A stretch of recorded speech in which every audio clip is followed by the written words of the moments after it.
کہہ رہے ہیں ایک شوگر کا پیشنٹ تھا, اس کو ہم نے منع کیا کہ نہیں چینی کھانا, تو ایک کوئی صاحب آئے, انہوں نے اس کے سامنے شربت کا گلاس رکھا, بہت خطرناک پیشنٹ تھا وہ, بہت اصرار کیا, وہ نمازی بھائی تھے, بہت اصرار کیا بھائی یہ پی لو یہ پی لو, وہ کہہ رہے نہیں نہیں نہیں مجھے شوگر ہے. جب انہوں نے زیادہ اصرار کیا نا اور کہا اللہ نے چاہا کچھ نہیں ہوگا انشاءاللہ, اللہ نے چاہا تو کچھ نہیں ہوگا. دیکھو صحابہ کرام کا اللہ پہ توکل تھا, انہوں نے دریا میں گھوڑے دوڑا دیے, انہوں نے, یہ بہت اہم واقعہ ہے, اس کو بڑا سبق ملے گا اس سے انشاءاللہ آپ کو, خاص طور پہ دینداروں کے لیے سمجھنے کی چیز ہے. واقعہ ہے نا, ایک علامہ اقبال کا شعر بھی ہے اس پہ کہ دشت و دشت دریا بھی نہ چھوڑے ہم نے, کہ ہم نے تو صرف صحراؤں میں نہیں, ہم نے تو دریاؤں میں بھی کرامت کے طور پر نا گھوڑے دریا میں چلا دیے تھے صحابہ نے. تو ان صاحب نے کہا, داڑھی بھی تھی نمازی بھی, انہوں نے کہا دیکھو صحابہ نے اللہ پہ توکل تھا, دریا میں گھوڑے چلا دیے انہوں نے. تو سامنے شکر ہے کوئی عقل مند بیٹھا ہوا تھا جس کو وہ کھلا رہے تھے نا پورا چینی کا شربت, اس نے کہا دیکھو اگر وہاں پل ہوتا نا پھر اللہ دریا میں گھوڑے نہیں, وہ ڈوبنا تھا انہوں نے, وہاں تو پل نہیں تھا اور مجبوری تھی جانا, صحیح ہے نا, پل ہوتا پھر صحابہ دریا میں چلاتے, پھر سوال ہی پیدا نہیں ہوتا کہ دریا میں گھوڑے چلتے. اللہ کہتا ہے پل ہے تو جاؤ نا, یا پل بنانے کا ٹائم ہوتا تو بھی نہیں. یہ جو قسطنطنیہ میں سلطان محمد فاتح نے قسطنطنیہ اور یہ جو آج کا استنبول ہے جب یہ فتح کیا تھا تو اس نے کوئی دریا میں تھوڑی گھوڑے چلا دیے تھے. ان کا یہ جو استنبول کا جو قلعہ ہے نا آج جو 4000 سال جس کی پرانی تاریخ ہے, میں نے وہاں جا کے ولاگ بھی بنایا ہے, یہ ترکی کا جو مشہور قلعہ ہے, یہ تو عیسائیوں کے ہاتھ میں تھا, بہت مضبوط عیسائیوں کی اسٹیٹ تھی, اور نبی صلی اللہ علیہ وسلم نے خوشخبری سنائی تھی کہ نعم الجیش جیش یغزو القسطنطینیہ, فرمایا سب سے بہترین لشکر, کیا ہی خوب لشکر ہے جو قسطنطینیہ فتح کرے گا. آپ مکہ میں اور ترکی کی فتوحات کی خوشخبریاں دے رہے ہیں. ہمارے نبی کا یہ ویژن دیکھو, ایک پیغمبر جو نہ لکھنا جانتے ہیں نہ پڑھنا جانتے ہیں, لیکن کتنے کانفیڈنٹلی وہ کہہ رہے ہیں کہ کیا خوب لشکر ہوگا جو قسطنطینیہ کو فتح کرے گا, اور خوشخبری دی, جنت کی بشارت دی. اسی وجہ سے مسلمان فاتحین شروع سے لگے ہوئے تھے اس میں, لیکن نہیں ہو پا رہا تھا. تو سلطان محمد فاتح نے کیا کیا, وہ بھی فوجیں لا کے بٹھا دی, لیکن اتنا مضبوط قلعہ ہے وہ جا ہی نہیں پا رہے بھائی. تو مشورہ ہوا, اب انہوں نے یہ نہیں کیا کہ جی ایک طرف سے سمندر ہے, وہاں بھی سمندر کٹا ہوا ہے نا, آپ میپ میں دیکھ سکتے ہیں, تو سمندر میں ہم کیا کرتے ہیں بسم اللہ ہی اللہ پڑھ کے سمندر بھی نکل جاتے ہیں, بڑھ جانا, ڈوب جانا تھا انہوں نے, اور کیا. تو اللہ کہتا ہے پہلے اپنے سارے اسباب اور وسائل تو استعمال کرو, پھر میری مدد آئے گی. تو سلطان محمد فاتح نے مشورہ لیا, بھائی کیا کریں یار, یہ تو ناممکن ہے, پیچھے پورا یورپ تھا نا, وہاں سے بھی تو مدد آ رہی تھی ان کی, تو ناممکن تھا اسباب کی دنیا میں بھی. 600 سال ہو گئے, علاقہ ہی نہیں فتح ہو کے دے رہا, اب تو کچھ کرنا پڑے گا کہ نہیں کرنا پڑے گا, اب تو کچھ کرنا ہے بھائی. تو ماہرین بیٹھے, انہوں نے مشورہ دیا, استخارہ نہیں نکالا, خوب سمجھ لو, یہ استخارہ نکال کے دیکھتے ہیں فتح ہوگا تو ٹھیک ہے, نہیں تو واپس چلو. دیکھو وہ اسباب بھی اختیار کرتے تھے اور اللہ سے دعائیں بھی. سلطان محمد فاتح کے لشکر میں ہمیشہ کوئی نہ کوئی اللہ والے بزرگ اس وقت کے ہوتے تھے, ان کو صرف دعاؤں کے لیے لے کے جاتا تھا. وہ دیکھتا تھا نا ایک بزرگ ہیں, وہ لڑ نہیں سکتے, بوڑھے ہیں, کوئی بات نہیں حضرت آپ ہماری صف میں ہوں گے, ذکر کریں گے اور اللہ سے دعائیں, کیونکہ اللہ تقوی اور ذکر پر مدد کرتا ہے. تو ایسے سیکولر نہیں تھے کہ ہم اپنی توپوں پہ اعتماد کر لیں خالی, نہ نہ نہ, ہمیں اللہ والے بزرگ بھی چاہیے. تو ایک نہ ایک بزرگ اس کی صف میں ہوا کرتے تھے جن کا کام ہے اللہ سے دعائیں مانگنا, خود بھی مانگتا تھا, لیکن بھائی وہ اپنے آپ کو سمجھتا تھا ہم اس لیول کے نیک نہیں ہیں, تو ایسے ایک بزرگ ہوں گے, ان کی برکت ہوگی, اللہ میں فتح دے گا. اور دوسرا اسباب بھی دبا کے استعمال کیے انہوں نے. سلطان محمد فاتح نے جب دیکھا نا یہ اتنا بڑا قلعہ اور اتنی چوڑی دیوار, میں نے وہ ولاگ پہ آپ دیکھ لیں, اس کو اتنی چوڑی دیوار ہے بھائی, اس پہ تو پوری بیل گاڑیاں چلتی تھی دیوار کے اوپر, امپاسبل, ناممکن اس کو فتح کرنا. تو سلطان محمد فاتح نے بزرگ بھی رکھے اپنے پاس, اللہ اللہ بھی ہو, ذکر بھی ہو, اور پھر اپنے انجینئرز کو آرڈر دیا, دنیا کی سب سے بڑی توپ بنائی اس وقت اس قلعے کو فتح کرنے کے لیے, جس کو دیکھ کے آدمی, وہ توپ میں دیکھ کر آیا ہوں اس کا ڈیزائن, یا شاید وہی توپ رکھی ہوئی, مجھے یاد نہیں ہے. اتنی بڑی توپ بنائی ہے نا, اس سے جو لوہے کا گولا نکلے گا تو دیوار میں کچھ ہلائے گا تھوڑا سا وہ دیوار کو, جو ایسے جب 1000-2000 گولے نکلیں گے تو شاید دیوار میں کچھ دراڑ آ جائے.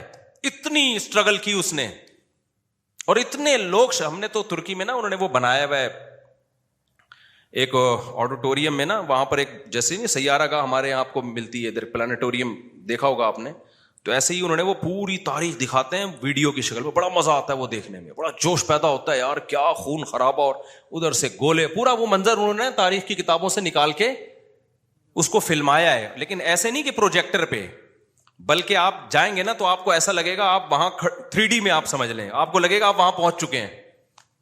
وہ ایسا چیخیں نکلتی ہیں یار وہ منظر دیکھ کے, ایسے تھوڑی پیڑے کھائے ہیں مسلمانوں نے یار, پوری دنیا پہ حکومتیں کی ہیں, آج بیٹھے وزیر اعظم بن نہیں رہا. صحیح ہے نا. بہت محنتیں کی ہیں مسلمانوں کا ماضی بڑا خدا کی قسم شاندار تھا. میں بار بار کہتا ہوں نا, ایک گورے کی ویڈیو بھی میرے موبائل میں پڑی ہوئی ہے, وہ لندن میں یا امریکہ میں بھول گیا, یونیورسٹی میں وہ گورا لیکچر دے رہا ہے, ابھی میرے موبائل میں ویڈیو پڑی ہوئی ہے. وہ گورا لیکچر دے رہا ہے, گورا کہہ رہا ہے تو وہ کالا, لیکن گورا اس سینس میں کہہ رہا ہوں کہ امریکن ہے, اس سینس میں کہہ رہا ہوں, یا تو میرا خیال ہے امریکن ہے, یو کے کا نہیں ہے, وہ ان کا جو لب و لہجہ ہے نا وہ امریکن لب و لہجہ. وہ یونیورسٹی میں لوگوں کو بتا رہا ہے کہ ونس اپون اے ٹائم, ایک ٹائم تھا کہ آپ کو مسلم سائنٹسٹ کے علاوہ دنیا میں کوئی سائنسدان نظر ہی نہیں آتا تھا, ہر فیلڈ میں کون سا سائنٹسٹ تھا, مسلمان. اور وہ کہہ رہا ہے کہ فلکیات کے علم میں مسلمانوں نے اتنی ترقی کی تھی. پھر بغداد کی یونیورسٹی کا نام لے رہا ہے وہ, بغداد میں جو ہماری خلافت تھی. تو وہ کہہ رہے کہ آج بھی جتنے ستاروں کے نام ہیں نا انگلش میں, سارے عربی سے آئے ہیں. سارے کہاں سے آئے ہیں, یہ عربی سے آئے ہیں. مسلمان یہ کام بہت پہلے کر چکے تھے. بڑا شاندار ماضی تھا ہمارا, لیکن ایسا ختم ہوا, ایسا لگتا ہے ہم ہمیشہ سے ہی اسی طرح ہیں, ہمیشہ سے ہی ہم سے وزیر اعظم بن ہی نہیں پایا کبھی.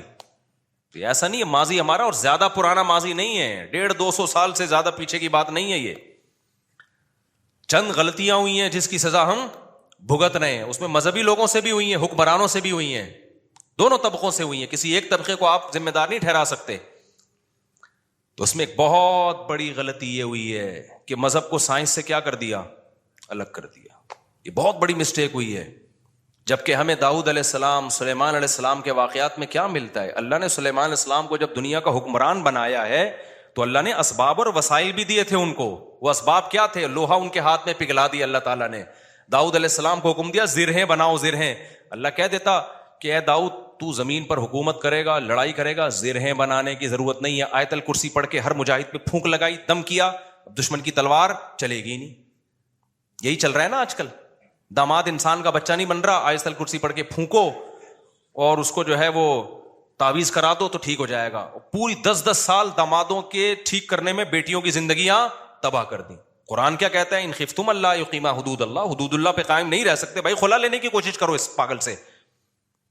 2-3 موقع دے دیے ٹھیک ہونے کے, ہو گیا ٹھیک ہے, نہیں تو اگر برائی اس قابل ہے کہ برداشت کے قابل ہے تو برداشت کرو. بلا وجہ گھر نہیں توڑنا چاہیے, بالکل برداشت کے قابل نہیں ہے, جان چھڑاؤ بھائی اس آدمی سے. نہ میں نہ جانتا ہوں نا ایسے لوگوں کو, 30 سال ہو گئے کہ نہیں جی اللہ کے ہاتھ میں دل ہیں, اللہ جب چاہے گا میرے داماد کا دل چینج کر دے گا. اس امید پہ 30 سال گزار دیے اور بیٹی پاگل ہو گئی. میں نے کہا 30 سال کے بعد آپ آ رہے ہو کہ خلا لینا ہے. کہہ رہے ہیں بھائی وہ اللہ کے ہاتھ میں دل ہے. تو میں نے کہا اللہ کے ہاتھ میں ہے, لیکن اللہ نے کہا کہ میں گھماؤں گا. ہم کب کہہ رہے ہیں کہ اللہ کے ہاتھ میں نہیں ہے؟ اگر ہمیں پتا ہوتا کہ اگلے سال اللہ آپ کے داماد کو ٹھیک کر دیتا, میں کہتا چلو 1 سال اور انتظار کر لو. اللہ کے ہاتھ میں ہے, لیکن گھمائے گا کہ نہیں گھمائے گا یہ اللہ نے نہیں بتایا. بلکہ اللہ نے جو بتایا ہے, انک لا تہدی من احببتا, آپ اس کو ہدایت نہیں دے سکتے جس سے آپ محبت کرتے ہو. یہ تو حضرت ابو طالب کے بارے میں نازل ہوئی ہے کہ نبی کے چچا ایمان نہیں لائے تو نبی غمزدہ تھے. اللہ نے فرمایا کہ آپ جس سے محبت ہے ہدایت نہیں ملے گی, اس کو ملے گی جس کو اللہ چاہے گا. اور چاہے گا کس کو؟ جو خود چاہے گا. یہ بھی قرآن کہتا ہے جو خود چاہے گا اسی کو ملے گی, جو خود نہیں چاہے گا تو بھائی چاہے نبی کا چچا بھی ہو نہیں ملے گی.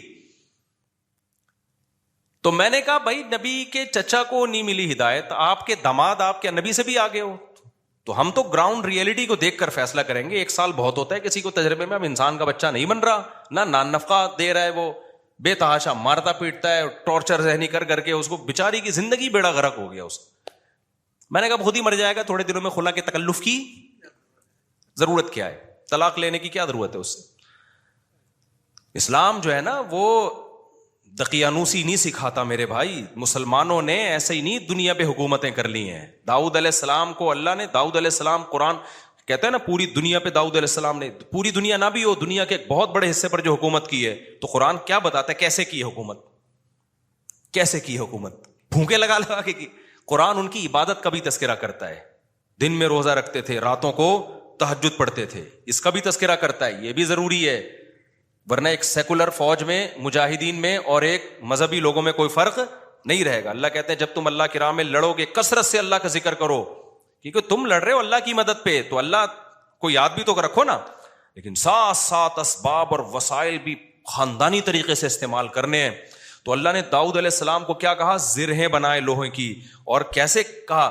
یہ بھی نہیں کہا کہ بنا دیں بس, باقی میں خود ہی جوڑ دوں گا. قدر فی السرد, ان کی لڑیاں جوڑنے میں بھی اندازوں سے جوڑیں کہ کیسے اس کو. اندازے کا مطلب کیا ہے؟ کیونکہ جب زرہیں بنائی جاتی ہیں نا, لوہے کے لباس جو جنگ میں استعمال ہوتے ہیں, تو ظاہر ہے جس فوجی کے لیے, جس مجاہد کے لیے بنوائی جا رہی ہیں, اس کو لیٹنا بھی ہوگا, اس کو بیٹھنا بھی ہوگا, اس کو گھوڑے پہ چھلانگ لگا کے بیٹھنا بھی ہے, تو وہ موویبل ہوں, وہ مڑ سکیں آسانی سے. تو اس کے لیے بہت ٹیکنیکل طریقے سے اس کو ایڈجسٹ کرنا ہے. تو قدر کا مطلب اس کی ایڈجسٹمنٹ بڑی خاندانی ہونی چاہیے. نہیں آئی میرا خیال ہے بات سمجھ میں؟ یہ بھی نہیں کہا کہ اللہ میاں نے کہ زرہیں بنانے رسی سے جوڑ لینا. یہ ایک تار نہیں ہوتی جو الیکٹریشین کے پاس ہوتی ہے, یہ والی تار سے یوں کرنا. ہمارے یہاں جگاڑو کام ہو رہے ہوتے ہیں کہ نہیں ہو رہے؟ جاپان میں جگاڑو کام نہیں ہوتے. ہمارے ہر کام کیا ہے؟ کمپیوٹر کو بھی ٹھنڈا کر رہے ہیں پنکھے پہ نا آگے. میں نے نیٹ پہ ایک ویڈیو دیکھی ہے, سسٹم کو ٹھنڈا کرنے کے لیے نا ایک الگ سے پنکھا چلایا ہوا ہے جو کمپیوٹر کو کم اور آپ کو زیادہ ٹھنڈا کر رہا ہے.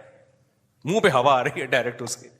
خیر, تو قدر فی السرد, مینجمنٹ اسلام کا ایک حکم ہے. صفوں کو سیدھا کرنے کا حکم ہے یا نہیں ہے؟ اللہ میاں کہتے ہیں نماز پڑھنے آؤ, تھوڑے بہت آگے پیچھے ہو گئے کوئی مسئلہ نہیں ہے یار, قبول کرنے والا کون ہے؟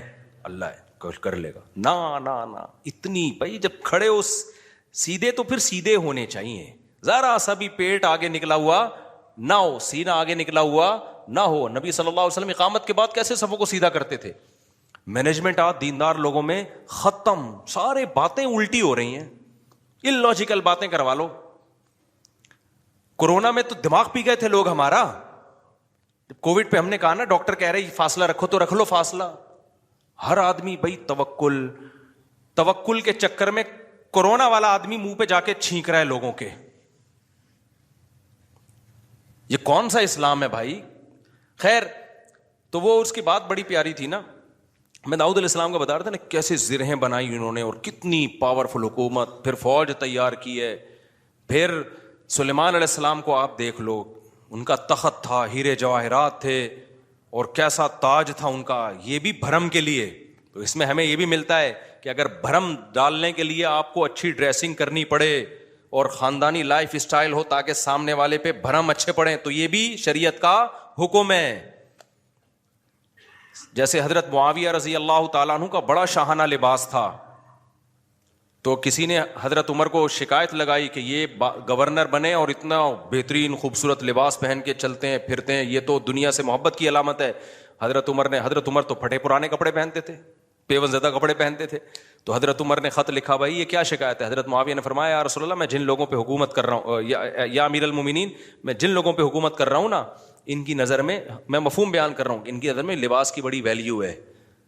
یہ مجھے ویلیو نہیں دیں گے اگر میں غریبوں والا لباس پہن کے گھوموں. تو یہ سیاست تھی ان کی, اور یہ حقیقت ہے کہ آپ کا سب سے پہلا امپریشن کس کا پڑتا ہے؟ آپ لباس کا پڑتا ہے. آپ کے لائف اٹھنے بیٹھنے کا اسٹائل کیا ہے آپ کا, وہی آپ کے کپڑے میں 10 قسم کے پیوند لگے ہوئے ہوں, اگلا کہے گا ابے بھائی یہ تو شاید ان کے پاس پیسے ہی نہیں ہے تو ہم سے کیا لڑیں گے یہ, ٹھیک ہے نا. تو لڑائی کے لیے ظاہر حضرت معاویہ کے پاس جب دشمن کے وفود آیا کرتے تھے تو ان کی ڈریسنگ دیکھ کے ان کو اندازہ ہو جاتا تھا بھائی یہ چھوٹے لوگ نہیں ہیں.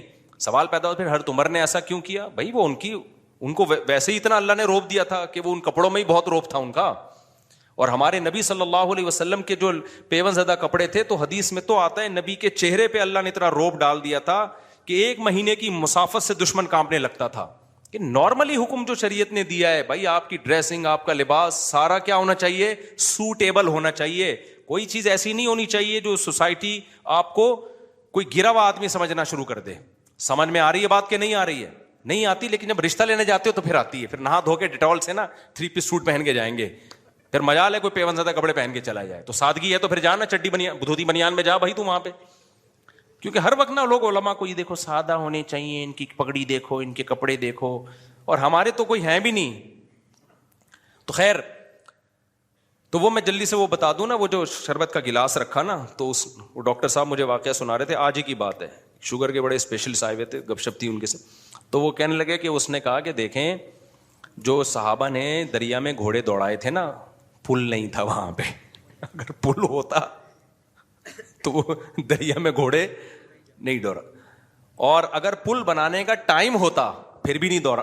پھر یہ میں اپنی طرف سے ایک اضافہ کر رہا ہوں، پل بنانے کا ٹائم ہوتا، اسباب و وسائل ہوتے، پھر بھی نہیں جاتے، اور واپس جا کے دوبارہ آنے کا ٹائم ہوتا پھر بھی دریا میں گھوڑے نہیں ڈالتے. وہ ایک مجبوری تھی کہ اس کے علاوہ کوئی آپشن تھا نہیں. تو سلطان محمد فاتح نے بھی یہی کیا ہے. اس نے کیا کیا کہ بزرگ بھی رکھے ہوئے، اللہ سے دعائیں مانگے، اور پھر اسباب اور وسائل اختیار کیے. بھائی یہاں پانی ہے تو پانی کو کراس کرنا ہمارے لیے، سوری پیچھے سمندر ہے، بیچ میں خشکی ہے، پانی نہیں تھا، خشکی سے ہٹ کے آگے پانی ہے. تو اب آگے ہم گھوڑوں پہ جائیں گے اگر، تو گھوڑا پانی میں نہیں جا سکتا. تو انہوں نے یہ نہیں کہا صحابہ کرام نے پانی میں گھوڑے دوڑا لیے تھے تو ہم بھی خشکی تک جائیں گے اور قسطنطنیہ میں بیک سائڈ سے حملہ کرنے کے لیے نا، باقی بسم اللہ ہی توکلت علی اللہ پھونکوں والی سرکار ہوتی تو مسئلہ ہی حل ہو گیا تھا یار. یہ تو پہلے ذہن میں آ جاتا نا، میرے بہت لیٹ آیا دماغ میں. ایک شف سرکار حضرت وہ سلطان محمد فاتح اپنے پاس رکھتا شف، اور پورا قسطنطنیہ ہی بڑھ جاتا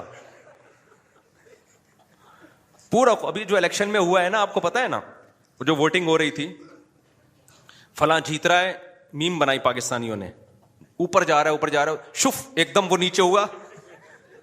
بڑی ٹائٹ میم بنائی ہے کہ الیکشن میں یہی ہوا ہے، بندہ کون جیت رہا ہے ایک دم شف کر کے شف فوراً نیچے. ایسی ہی رپورٹیں چینج ہو رہی تھی نا الیکشن کی. جو لوگ ٹی وی کے آگے یا خبروں میں بیٹھے ہوئے تھے، تو پاکستان میں ایک سرکار ہے جس کو سچی مچی کی شف سرکار ہے، وہ تو عز منتشا وہ تو ذل منتشا. تو اس لیے جو سیاست دانوں میں جو سمجھدار لوگ ہیں نا، وہ اس جو پاکستان کی جو اصل شف سرکار ہے نا، اس سے بنا کے رکھتے ہیں. ٹھیک ہے کہ ہم بے شک ایک ووٹ بھی نہ ملا، جب انہوں نے کہا شف، فوراً ہم کہاں چلے جائیں گے؟ اوپر. تو اچھا خیر، سمجھ گئے نا کون سی سرکار ہے. ایک تو یہ سرکار ہے، جو ایک اور سرکار ہے جو اصل شف سرکار ہے، وہ بڑی پاورفل سرکار ہے. وہ اس کا شف اصل شف ہے، اس کو ہم مانتے ہیں کہ یار وہ جب شف کرے نا، وہ یہ تو ڈرامہ کر رہا ہے نا، ڈرامہ کر رہی. تو سلطان محمد فاتح نے کیا کیا، مشورہ کیا بھائی کیا کرے. مشورہ یہی طے ہوا کہ یار کچھ نہ کچھ تو کرنا پڑے گا. تو ایک ماہر نے مشورہ دیا کہ دیکھو، ہم جو ہمارے بحری جہاز ہیں، کشتیاں بہت بڑی بڑی نہیں، جہاز نمائی تھیں وہ، تو ہم ان کو جب تک خشکی پہ چلا کے آگے پانی تک نہیں پہنچائیں گے نا، تو ہم یہ قلعہ کبھی بھی فتح، مزید 600 سال لگ جائیں گے، ہمیں ناممکن ہے. ہمارے پاس اب ایک ہی آپشن ہے، جانیں ضائع ہو رہی ہیں، روز تیر اندازی ہو رہی ہے، لوگ ڈیلی بیسس پہ شہید ہو رہے ہیں، اور پہلے بھی کئی حملے ناکام ہو چکے ہیں. تو اب یہ رسک لینا پڑے گا، آر یا پار. اب یہ بہت مشکل کام تھا. کیوں؟ رات میں لوگ سو رہے ہیں، راتوں رات آپ نے یہ کرنا ہے. اب خشکی پہ کیسے چلائیں بھائی پانی، یعنی اس جہازوں کو؟ تو اس کا طریقہ یہ ہے کہ جتنے جانور ہیں نا، اونٹ، گائے، دمبے، سب ذبح کر دو، اور سب کی چربی کو پگھلا کے زمین پہ ڈال دو. اور یہ صبح صادق سے پہلے پہلے کام کیا ہو جانا چاہیے؟ ختم. اور اس کے بعد یہ کشتیاں رکھ کے نا، لکڑیاں رکھ کے ان کو دھکے دیں گے، کیونکہ ورنہ کون لے جا سکتا ہے؟ کیونکہ اگر دھکے دے دے کے تو ناممکن ہے نا خشکی پہ، آپ کسی ایک چھوٹی سی لانچ کو دھکا دینے کی کوشش کرو، کوئی بھی نہیں دے سکتا. تو ہوگا یہ، اور دیں گے بھی اتنا ٹائم لگ جائے گا کہ دشمن تو دیکھ لے گا بھائی یہ لوگ تو یہاں سے آئے، تو راتوں رات یہ کام کرنا ہے.